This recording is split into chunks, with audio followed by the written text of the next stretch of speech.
Listo. Bueno, damos gracias a Dios por un año más en que estamos terminando el estudio. Hoy, como les comentaba, es el último estudio del año porque el 24 y el 31 caen en viernes y además también quiero tomar un descanso. Digo, yo sé que durante el año no pude dar todos los estudios que correspondían a los viernes, pero bueno, busqué que al finalizar este mes de noviembre y diciembre prácticamente fueran seguidos, y creo que nos aventamos 6 o 7 seguidos, y espero que estén siendo de bendición. Lo hemos comentado en otros tiempos al hablar de esta promesa que vemos a la luz de Isaías 9, versículos 6. Estamos recordando sin duda el nacimiento de nuestro Señor Jesucristo, no porque la Navidad lo sea, pero sí porque si bien el mundo no está buscando olvidar la Navidad y hoy en lugar de incluso en Estados Unidos incluir el Merry Christmas, ahora quieren únicamente decir Happy Holidays, es decir, ya no quieren hablar de la Navidad, sino solamente de las felices fiestas. Es una oportunidad recordar esta promesa y recordar que en algún momento se celebró la Navidad para recordar el nacimiento de nuestro Señor Jesucristo. Y qué mejor forma de hacerlo que a través de una promesa dada a través del profeta Isaías 700 años antes de la llegada de nuestro Señor Jesucristo. Entonces vamos a retomar el tema. Denme oportunidad de poner la pantalla, por favor. Un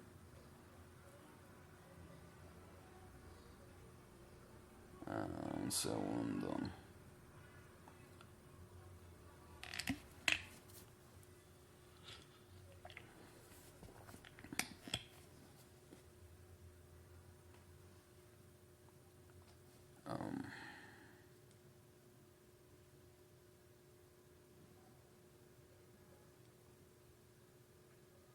Listo.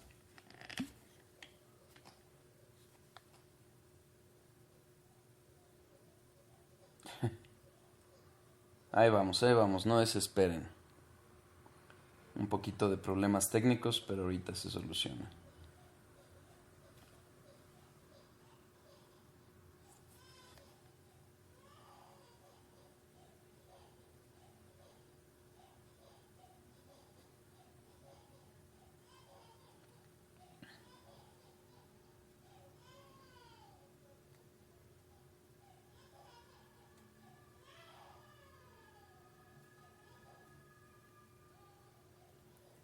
Listo. Bueno, estamos hablando de esta hermosa promesa que nos presenta el profeta Isaías en Isaías 9:6. Porque un niño nos es nacido, hijo nos es dado, y el principado sobre su hombro. Se llamará su nombre admirable consejero, Dios fuerte, Padre eterno, príncipe de paz. Vimos el contexto en el que se desarrolló el libro. Todavía ahí aparece contexto, pero les prometo que ya lo corregí en el original, nada más que no he podido corregir este. Vimos que son 700 años antes de la llegada de Cristo, había una decadencia espiritual, aunque tenían cierto poderío económico, y Dios les había afirmado a su pueblo que Él no los dejaría. Emmanuel, Dios está con nosotros, era la promesa que le había dado a través del profeta Isaías, una promesa que sin duda había empezado en el jardín del Edén y que a través de los profetas fue reiterando y aumentando la claridad de esa promesa.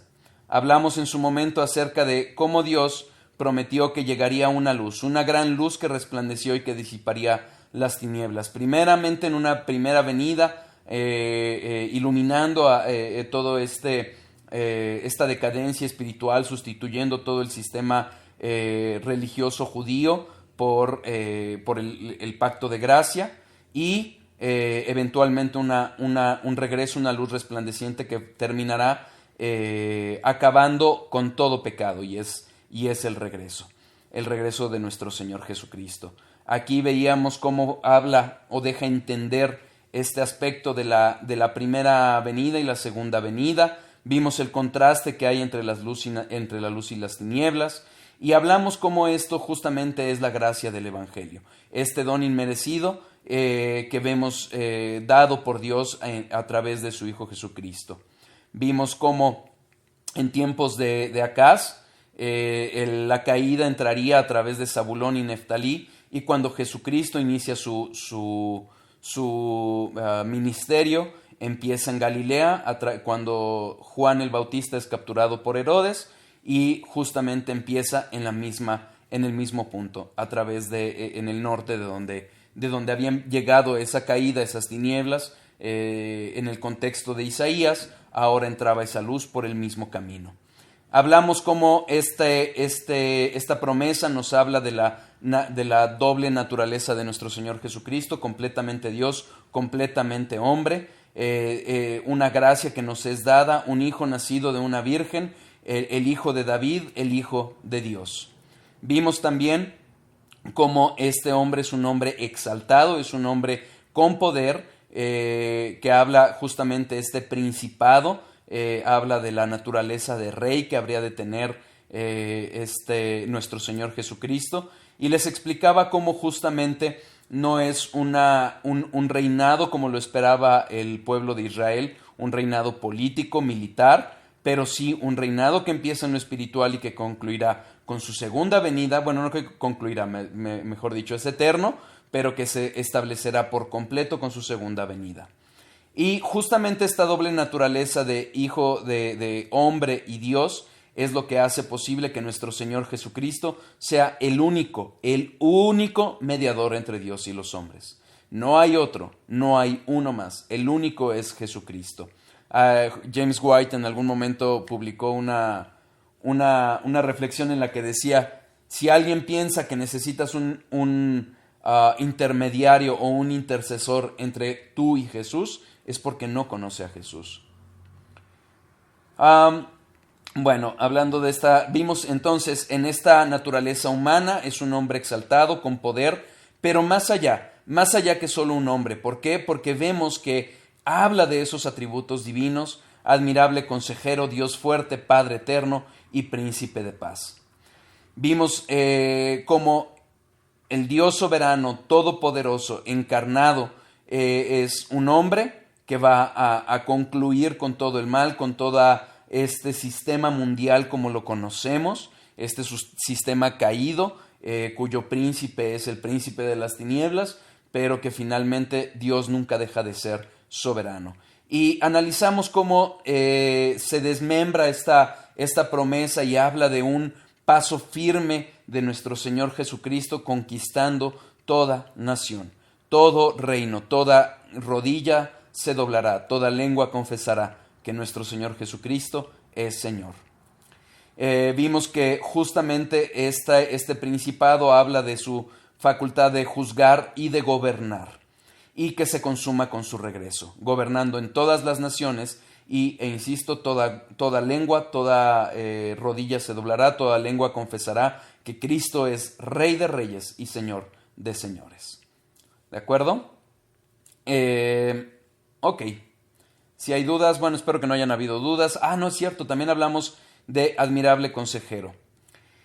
Vimos que es un solo atributo y que habla justamente de esta sabiduría divina que es encarnada por Dios y que gobierna con esa sabiduría, con ese conocimiento perfecto, que en Cristo está escondida toda sabiduría y todo conocimiento. Incluso esta es una referencia también a lo que al momento en que el ángel de Jehová, es decir, una cristofanía, una manifestación de Cristo preencarnado, a los padres de Sansón, en el que también le habla de admirable y se refiere justamente a un carácter maravilloso, misterioso, irreconocible, y que refieren a esa deidad de nuestro Señor Jesucristo. Y este maravilloso ser, que único, eterno, todopoderoso, sabio, es maravilloso en sus consejos, es decir, en todo lo que Él determina, en todo lo que Él hace, va de la mano con esta maravillosa sabiduría. ¿Ok? Y bueno, siguientes características. Dios fuerte. Ahora sí, si hay dudas, si hay comentarios, por favor háganmelo saber.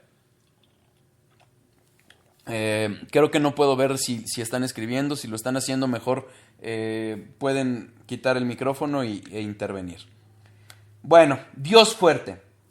Este atributo de la promesa de este niño que nos es nacido, este hijo que nos es dado, este principado sobre su hombro que tendría, este admirable consejero, es también calificado como Dios fuerte. Y este Dios fuerte habla de la omnipotencia, y el único ser omnipotente es nuestro Señor, nuestro Dios, el único Dios vivo y verdadero, Dios Padre, Dios Hijo, Dios Espíritu Santo. Pero en concreto estamos hablando de la segunda persona de la Trinidad, de nuestro Señor Jesucristo. Y es una referencia en el contexto a un guerrero poderoso e invencible. Fíjense. Porque tú quebraste su pesado yugo, la vara de su hombro y el cetro de su opresor, como en el día de Madián. Porque todo calzado que lleva el guerrero en el tumulto de la batalla y todo mandato revolcado en sangre que serán quemados, pasto del fuego. Es decir, habla de un guerrero, de alguien que en la batalla viene con todo su poderío y que no va a haber nadie que pueda oponérsele. Cuando hablamos en su momento en el estudio acerca de la soberanía de Dios y de la omnipotencia, vimos cómo incluso Nabucodonosor, el rey que en su momento fue el rey más poderoso, tuvo que reconocer que nadie podía detener la mano de nuestro Señor. Y a este aspecto se refiere esta característica del Mesías, el Dios fuerte. Por su mano fuerte, por todo su poder, regresamos a Él. Es gracias a esa omnipotencia que podemos estar confiados en que Él va a cumplir todo lo que ha determinado. Fíjense, en el contexto también de esta promesa, dentro del mismo profeta Isaías, dice, el remanente volverá, el remanente de Jacob volverá al Dios fuerte. Este Dios soberano y todopoderoso, con su fuerza, con su poder, es que nos hará regresar. Solo el poder de Dios puede hacer que un ser muerto en sus delitos y pecados vuelva a ser un pecador como tú y como yo lo fuimos antes de conocer a nuestro Señor Jesucristo, y aún hay un remanente en nosotros de ello. Puede regresar, ir, creer en nuestro Señor gracias al poder que le levantó de los muertos, como lo dice Efesios, y que nos lleva a creer y a vivir una vida en el poder del Espíritu para la gloria de Dios. Sin duda, somos cesacionistas, sabemos que esos grandes milagros que acompañaron a los apóstoles ya no están, pero hay un milagro que se sigue manifestando día a día, y son los nuevos nacimientos. Ese hacer que los huesos caídos, los huesos muertos vuelvan a revivir, es un poder del Espíritu, la mano fuerte de Dios que lleva constantemente a esas ovejas perdidas al rebaño de nuestro Señor Jesucristo. ¿Ok?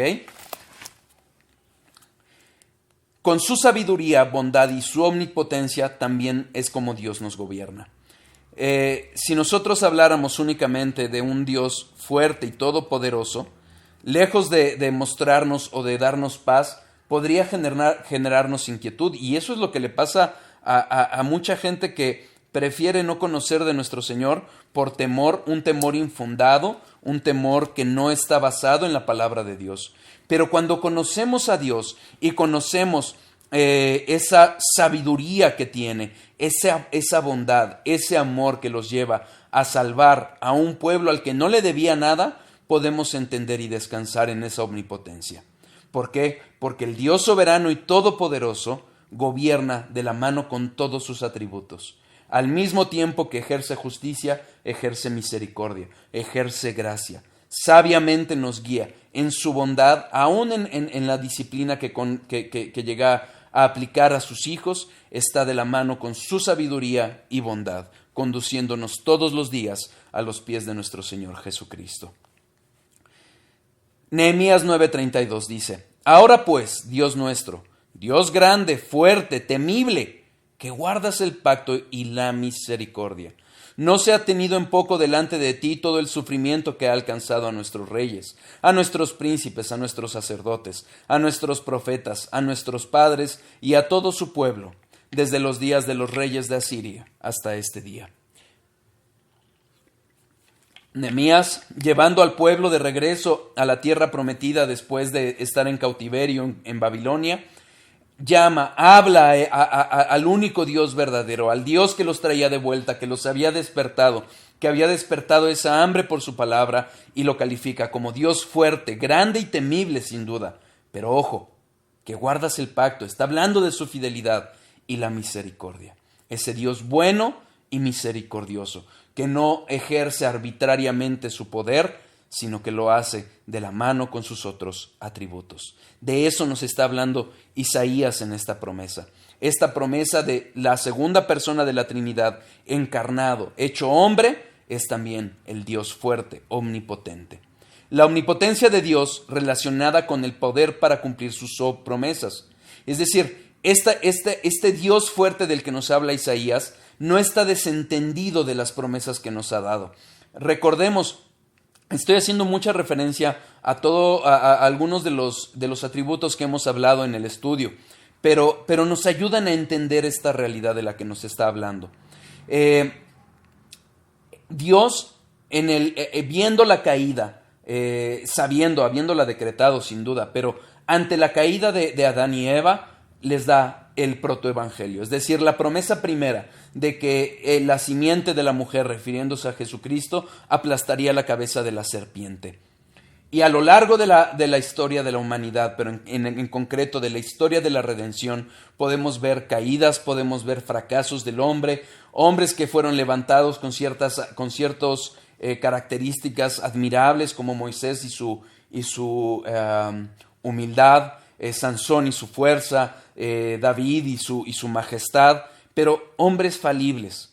¿Qué iba a hacer Dios? En su sabiduría iba a ordenarlo todo para que el Dios Todopoderoso llegara. Y ese poder que fue cumpliendo poco a poco todo ese decreto divino, todas esas promesas, toda la historia como Él había ordenado, con su poder hace cumplir esa promesa primera, esa redención, esa restauración de su pueblo. No porque nos lo debiera, no, para manifestar esa fidelidad, ese amor a su pueblo. Ese poder que usa Dios lo usa solo para Jehová, para cumplir lo que ha prometido. Fíjense, Isaías 20:21, sino que se apoyarán con verdad en Jehová, el Santo de Israel. El remanente volverá, el remanente de Jacob volverá al Dios fuerte.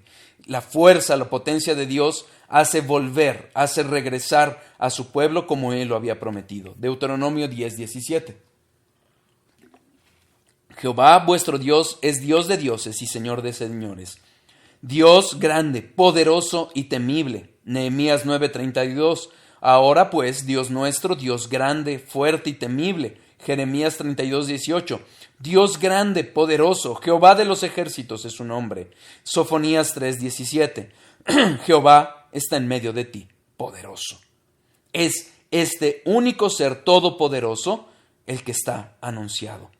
Ese misterio que no podía descifrar la mente humana y aún la angelical, porque se admiraron cuando llegó, el Dios al que admiraban, al que alababan todos los días, todo el tiempo, santo, santo, santo, ese Dios todopoderoso iba a encarnar, a cumplir todas las promesas. Jesús tiene el poder para salvar completa y perpetuamente.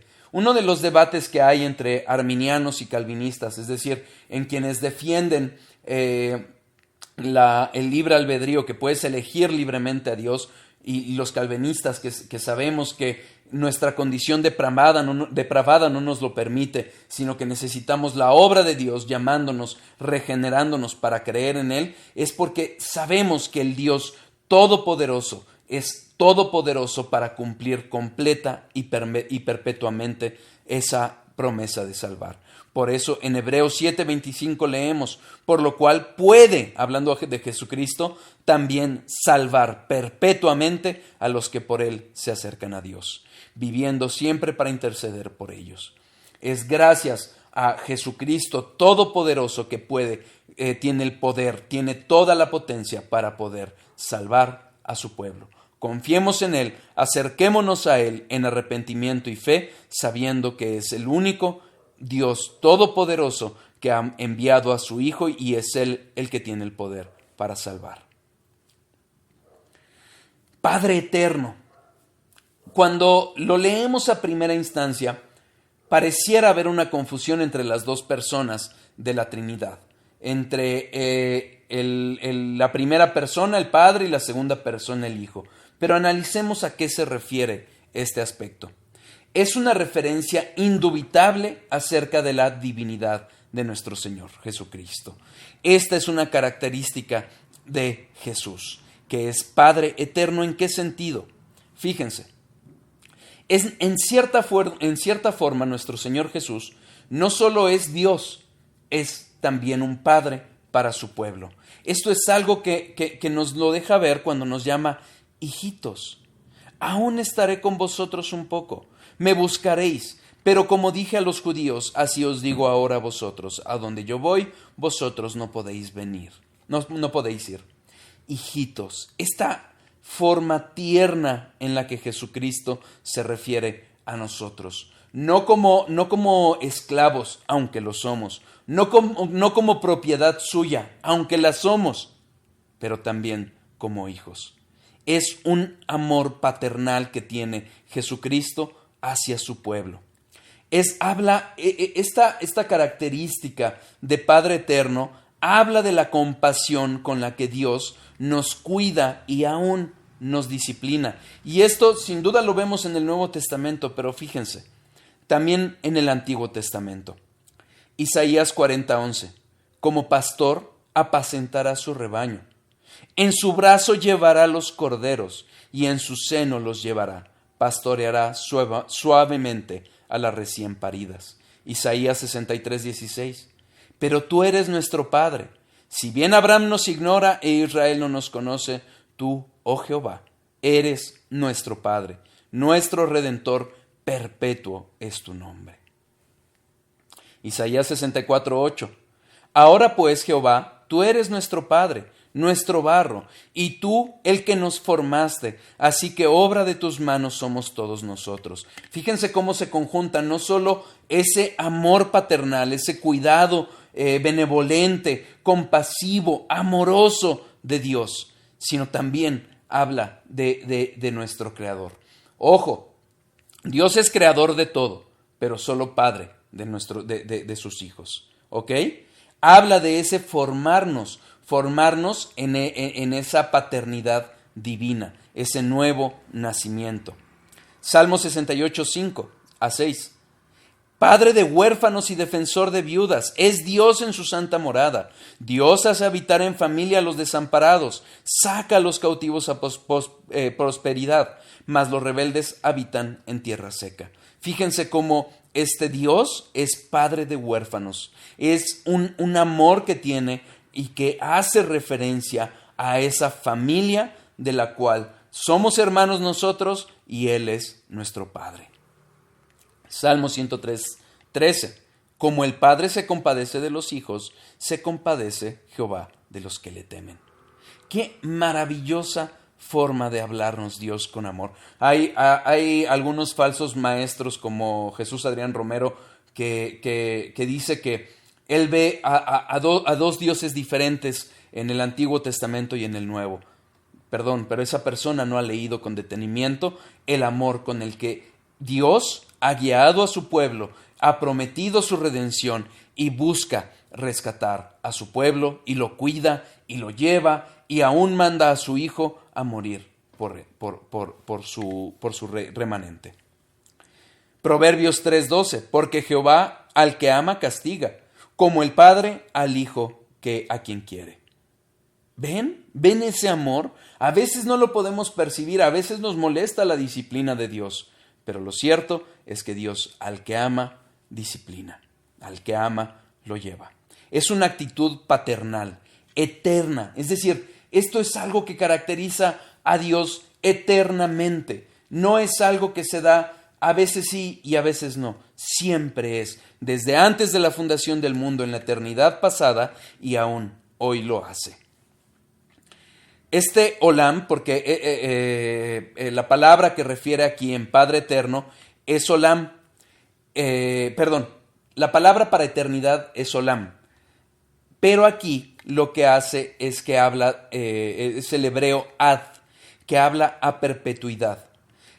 Y esto refiere a que viniendo Cristo, entendamos una cosa, las promesas que nos muestra Dios en su palabra y que nos habla a lo largo de los siglos, hay que entenderlas bien y hay que entenderlas en varios sentidos. Cuando nosotros entendemos la eternidad de Dios, la trascendencia de Dios, entendemos que cuando Él habla con palabras, ya se está bajando a nuestro nivel para darse a entender. Entonces, en esas palabras, cada una inspirada por el Espíritu de Dios, hay infinidad de sabiduría, infinidad de significados que podemos y debemos entender, eso sí, en su contexto, para no desvariar. Pero este eternal que habla de la perpetuidad o del todo el tiempo en que Dios actúa así, hay que entenderla también como la habla aquí Isaías.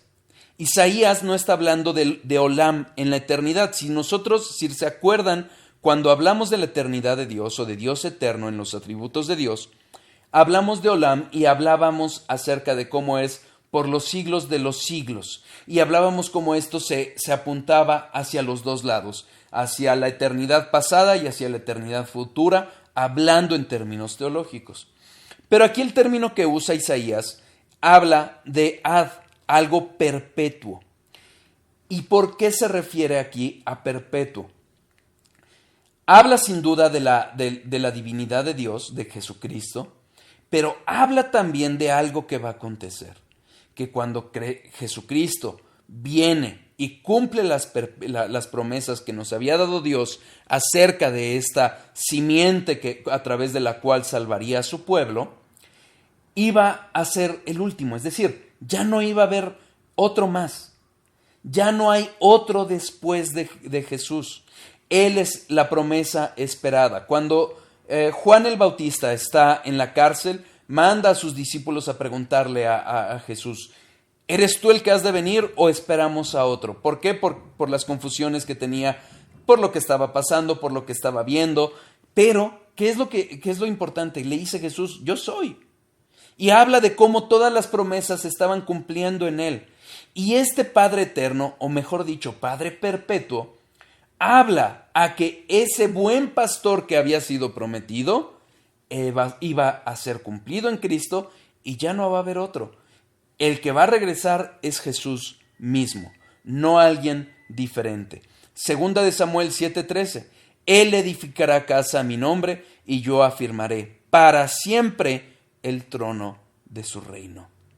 El rey prometido, el profeta prometido, el sacerdote prometido, el rey perfecto, profeta perfecto y sacerdote perfecto es Cristo y ya ha establecido su trono para siempre. Ya no hay más, ya no esperamos uno diferente. Es el mismo Jesucristo el que va a regresar. Esa actitud la demostró Cristo. Fíjense, todas las cosas me fueron entregadas por mi Padre, y nadie conoce al Hijo sino al Padre, ni al Padre conoce a alguno sino el Hijo, y aquel a quien el Hijo lo quiera revelar. Venid a mí todos los que estáis trabajados y cargados, y yo os haré descansar. Llevad mi yugo sobre vosotros y aprended de mí, que soy manso y humilde de corazón, y hallaréis descanso para vuestras almas, porque mi yugo es fácil y ligera mi carga. Cuando nosotros hablamos de Jesucristo como el Hijo de Dios, lo hablamos como un ser no creado, como lo ha logrado definir la tradición reformada en el entendimiento bíblico. Engendrado, no creado. Pero cuando hablamos de hijo, Algo que nos revela a Dios y que solo Cristo nos puede hacer conocer es conocer a Dios como Padre. Hay muchos que creen en Dios, en un ser eterno, en un ser todopoderoso, en un ser creador de todo. Pero si no conocen a Cristo, no conocen al verdadero Dios. Conocen a una divinidad, pero no al Dios que se ha manifestado como Padre. Y Él, como Él mismo lo dice, Jesús, yo y el Padre somos uno. Él nos muestra el amor paternal de Dios. Y es a través de Cristo que podemos conocer a nuestro Padre eterno. Su yugo es ligero, su carga es ligera y su yugo es fácil. Aunque parezca lo contrario, si nos cuesta trabajo es por el pecado que cada uno de nosotros estamos arrastrando. Pero Cristo, el Dios Todopoderoso, nos revela ese amor hermoso, paternal, que lo lleva a llamarnos hijitos. ¿Queda claro? Más acerca del Padre Eterno. Como Padre, es Él la fuente de la vida eterna. Él habita en la eternidad. Porque así dijo el alto y sublime, el que habita la eternidad, y cuyo nombre es el Santo. Yo habito en la altura y la santidad, y con el quebrantado y humilde de espíritu, para hacer vivir el espíritu de los humildes, y para vivificar el corazón de los quebrantados. Sin duda, el término ad habla de perpetuidad, pero la idea también nos revela que Jesucristo es ese ser eterno que habita la eternidad. No en la eternidad, habita la eternidad, porque Él es eterno. Pero también como Padre, Dios es nuestro instructor, nuestro maestro y nuestro proveedor, como bien lo define Vine.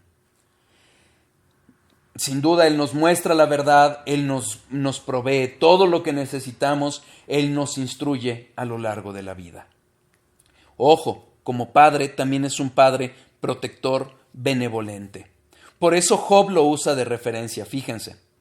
A los menesterosos era Padre, y de la causa que no entendía me informaba con diligencia. ¿Qué es lo que está refiriendo Job? Job, siendo probablemente el primer libro escrito en la Biblia, él habla de ese amor que él había conocido de Dios. Ese amor de un padre que lo cuidaba. ¿Ok? Perdón. Ojo, es lo que les decía en un inicio. Si nos confundimos, podemos errar y pensar que esto se refiere a Padre como la primera persona de la Trinidad, pero no refiere a ello. Estamos hablando de Jesucristo, este niño que es nacido, este hijo que nos es dado, si recuerdan, refiere a la segunda persona de la Trinidad, que nace de la Virgen y que es hijo de David, pero también hijo de Dios. Pero este término de Padre no es en el sentido de la primera persona, no es el Padre de Jesús, sino que es ese Padre que con autoridad gobierna. A los reyes antiguos los vemos referidos como padres de sus súbditos. Incluso hay, si ustedes leen a lo largo de Reyes, de Crónicas, pueden ver que muchas veces cuando un rey llama a su presencia a un siervo, el siervo le contesta como padre y habla justamente de esa autoridad que refleja la paternidad. ¿Ok? Es el papel del Salvador como un rey ideal. Todo eso nos revela esta característica de Padre Eterno. Una autoridad paternal, pero que no deja de ser autoridad. Es decir, es Salvador, pero también es rey. ¿Ok? Y como tal, un rey perfecto. ¿Vamos claros? Vamos a la última característica, príncipe de paz. Cuando Cristo regrese, la paz perpetua será la completa. Fíjense, Isaías 11, del 6 al 9. Morará el lobo con el cordero, y el leopardo con el cabrito se acostará. El becerro y el león, y la bestia doméstica andarán juntos, y un niño los pastoreará. La vaca y la osa pacerán, sus crías se echarán juntas, y el león como el buey comerá paja, y el niño de pecho jugará como la cueva del áspid, y el recién destetado extenderá su mano sobre la caverna de la víbora. No harán mal ni dañarán en todo mi santo monte, porque la tierra será llena del conocimiento de Jehová, como las aguas cubren el mar. Fíjense la descripción que narra Isaías. Es una descripción de la creación como fue originalmente antes de la caída. Antes de la caída no había ni venenos, ni espinas, ni cardos. Todo era paz. Y habla de que ese regreso, esa restauración, esa nueva creación, gracias a que todo el conocimiento de Dios, toda la ciencia de Dios estará en esa nueva creación, habrá una verdadera paz. Una gloria como las aguas cubren el mar. Isaías 2:4. Y juzgará entre las naciones y reprenderá a muchos pueblos, y volverán sus espadas en rejas de arado y sus lanzas en hoces. No alzará espada nación contra nación, ni se adiestrarán más para la guerra. ¿Qué dice Jesucristo? ¿De dónde vienen las guerras? ¿De dónde vienen las disensiones del corazón del hombre? Cuando Jesucristo regrese, va a acabar con todo pecado y por ende ya no va a haber guerra, ya no va a haber agresión, ya no va a haber ninguna cosa mala en esta creación. Miqueas 4:3. Si se fijan, desapareció, pero se los leo. Miqueas 4:3. Miqueas 4:3.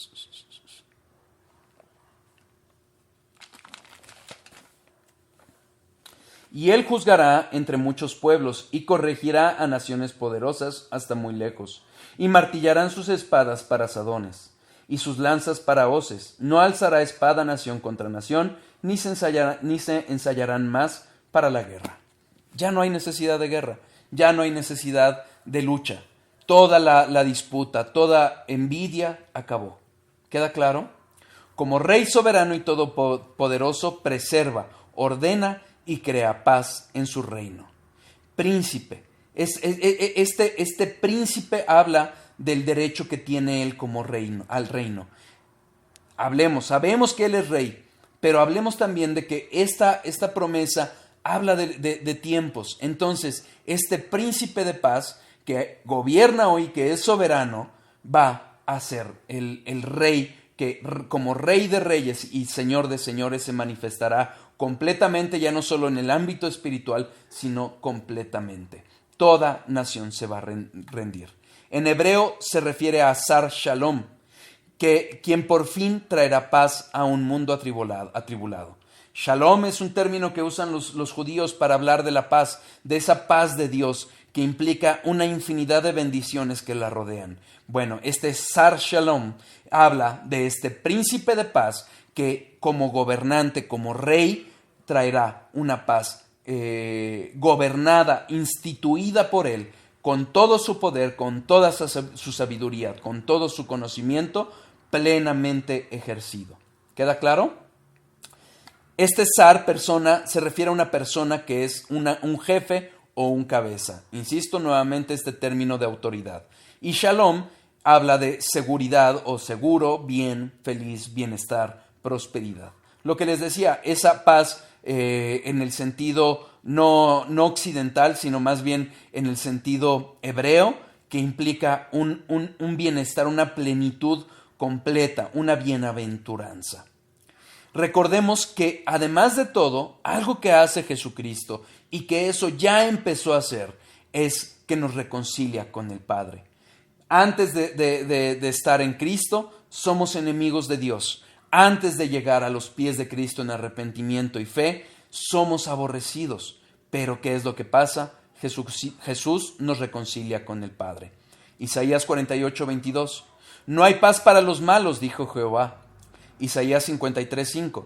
Mas él herido fue por nuestras rebeliones, molido por nuestros pecados. El castigo de nuestra paz fue sobre él, y por su llaga fuimos nosotros curados.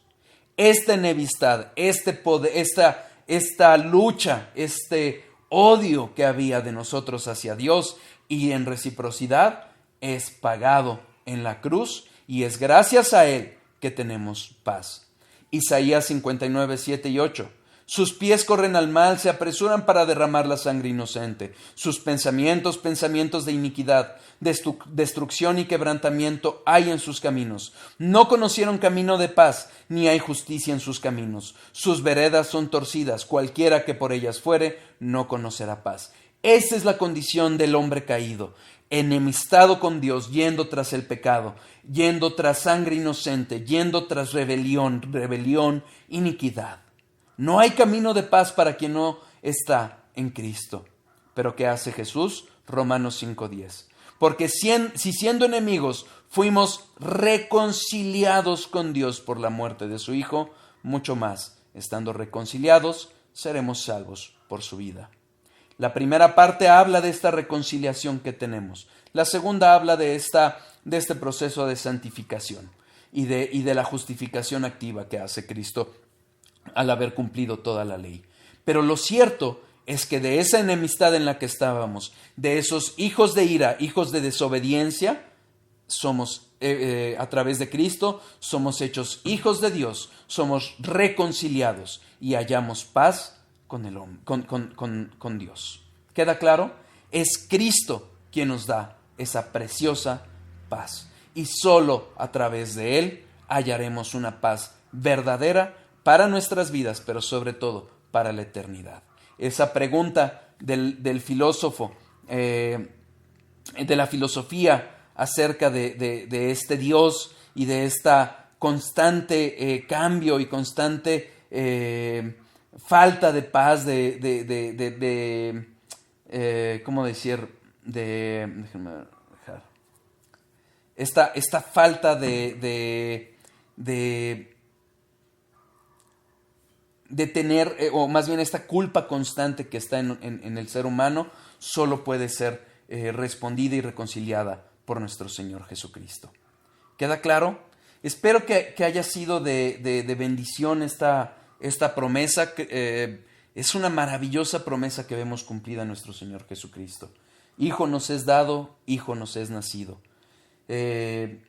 Consejero admirable, Dios fuerte, príncipe de paz, Padre eterno. Gloria a Dios que ante un pueblo rebelde, ante un pueblo aborrecedor de Dios, en lugar de habernos aniquilado como justa y santamente lo pudo haber hecho, Él decidió mostrar su misericordia, su amor, su compasión a una raza caída, a un polvo de sus manos que formó al hombre que se rebeló. Alguien, no me acuerdo, creo que era Lawson, decía, cuando Dios crea esas estrellas impresionantes, llenas de poder, de energía, esos planetas inmensos, esas aguas muy fuertes, esos ventarrones, esos volcanes, esos animales tan poderosos, tan fuertes, que no obstante obedecen a su Señor. Pero ese polvo de tierra que con el que nos formó fue el que se vino a revelar. Y no obstante, que hizo que la segunda persona de la Trinidad se hizo hombre, se hizo ese polvo de tierra, se humilló para venirnos a mostrar la luz a través de la cual el Dios Todopoderoso, como hombre, vino a salvar a su pueblo. Gloria a Dios. Clamemos para que en su misericordia y compasión nosotros, nuestros hijos y todos aquellos que aún hoy desconocen de Él sean salvos por su gracia. Que esta promesa nos sirva de meditación para la honra y la gloria de nuestro Señor. Voy a parar las grabaciones.